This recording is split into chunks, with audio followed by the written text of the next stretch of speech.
যৌথ পরিবারে কেবল মাত্র ভাইদের আয়ের টাকা দিয়ে জমি ক্রয় করে পিতার নামে রেজিস্ট্রি হলে উক্ত জমির ভাগ বোনদের দেওয়া জায়েজ হবে কিনা।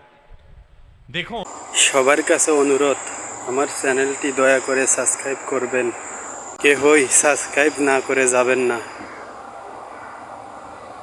প্লিজ সাবস্ক্রাইব করুন।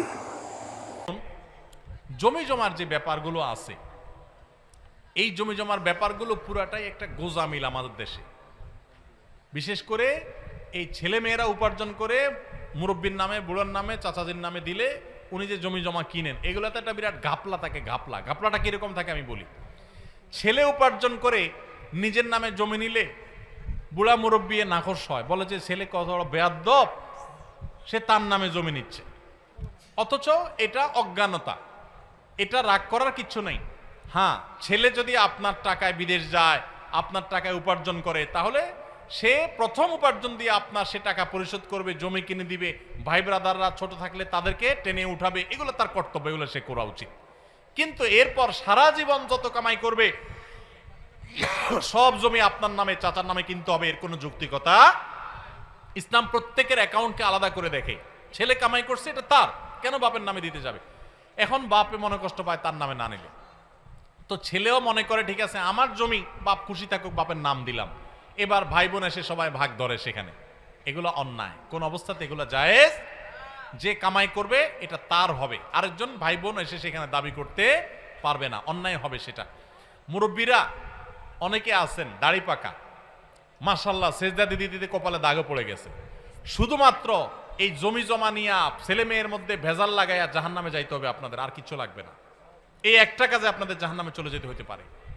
সাবধান থাকেন, আলেমদের কাছে জেনে নেবেন যে এই সম্পদে আমার ছেলে মেয়ের কার কি হক আছে। একটা ছেলে সারা জীবন কামাই করে জমি জমা করছে, আর বাকিগুলো টোটো কোম্পানির ম্যানেজারি করে রাস্তা রাস্তায় ঘুরে বেড়াইছে, চার দোকানে আড্ডা দিয়ে বেড়াইছে, ওইগুলোর আইসা জমির ভাগ দিয়ে দিবেন, সবাই আইসা মুছে তাও দিয়ে সব ভাগযোগ করে নিয়ে যাবে, আর ওই ছেলে সারা জীবন কামাই করতে থাকবে। এটা জুলুম, এই জুলুম করার কোনো সুযোগ নাই। বসায় বসায় খাওয়াবেন কতগুলারে, আর ওটার জীবনটাকে লাইফ পচায় ফেলবে। বউ বাচ্চা দেশে রেখা বেচারার 10 বছর 20 বছর বিদেশে থেকে পয়সা গেছে বেচারা, তার লাইফটা শেষ। ছেলে মেয়েগুলোর আদর যত্ন দেখে নাই কোনোদিন, বইয়ের যত্ন ভালোবাসা পায় নাই সে কোনোদিন। কামাই করতেছে আর আপনি আনিয়া মেয়েদেরকে ভাগ করে দিচ্ছেন, ছেলেদেরকে ভাগ করে দিচ্ছেন। জুলুম। আপনার সম্পদ যেটা, সেটা আপনি সুষ্ঠুভাবে আপনি উপহার দিতে চান, সব সন্তানকে সমানভাবে দিবেন, কিন্তু সন্তানের কামাই করা জিনিস সেটাকে আপনি কি করতে যাবেন না, কোনোভাবে আপনি সেটা দিতে গিয়ে পার্সিয়ালিটি করতে যাবেন না, এটা অন্যায়। যে কামাই করবে এটা তার। হ্যাঁ, যদি আপনার কোনো পাওনা থাকে তাহলে সেটা আপনার হবে। এখন বাপের নামে নিচে দেখেই বাপের নাম বাপের হয়ে যাবে না, সেটা অনেক সময় বাপের নামে মায়ের নামে রাখা হয়, কিন্তু সম্পদ তার। হ্যাঁ, ছেলে যদি খুশি হয়ে বলে আব্বা দেন, আমার ভাই বোন সবাইকে দেন, তাহলে তো ভিন্ন কথা। অতএব এরকম যদি না হয় সেটা জুলুম হবে। জমি জমার ক্ষেত্রে অনেক বাবাজিরা আছেন মেয়ের দিকে টানেন, ছেলের দিকে টানেন না। অনেকে আছে ছেলের দিকে টানে, মেয়ের দিকে টানে না, আছে না? নেই? অনেকে আছে ছোট ছেলের দিকে টানে, বড়গুলোর দিকে টানে না। অনেকে আছে বড়টার দিকে টানে, ছোটটার দিকে টানে না। এই যে জুলুম করতেছেন, আল্লাহ নবী সাল্লাল্লাহু আলাইহি ওয়াসাল্লাম বলেছেন ইত্তাকুল্লাহ, তোমরা আল্লাহকে ভয় করো, ওয়াদিলু বাইনা আওলাদিকুম, এবং তোমাদের সন্তানদের মধ্যে সমতা বজায় রাখো, সন্তানদের প্রতি কোন প্রকার জুলুম করবা।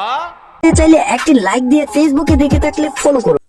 আমাদের চ্যানেলটি সাবস্ক্রাইব করে পাশে থাকা বেল বাটনটি অন করে দিন।